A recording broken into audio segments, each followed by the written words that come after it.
Hi, Miss Janeza. Can you tell me about yourself? I am Janessa Alyawan Muda, 31 years old from Malungon, Sarangani Province, Philippines, and I am single. Do you have kids? No, sir. How many siblings do you have? I have 4 siblings, 2 sisters, and 2 brothers, and I am the 3rd child in the family. Can you tell me about your educational background?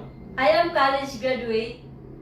Do you have overseas experience? No, sir, but I am experienced working in the Philippines from June 2012 to March 2014 to the couple family with 1 kids. One son, 3 years old,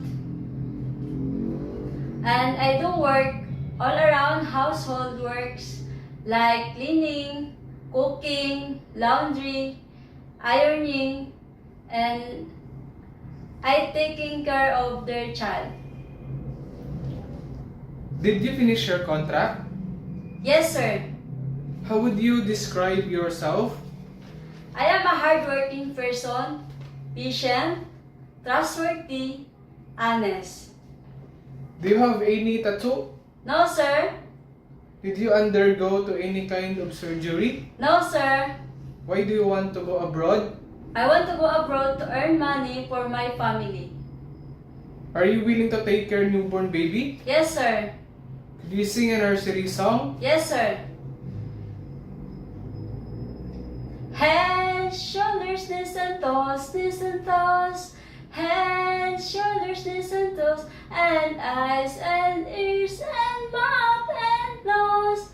Head, shoulders, knees and toes, knees and toes.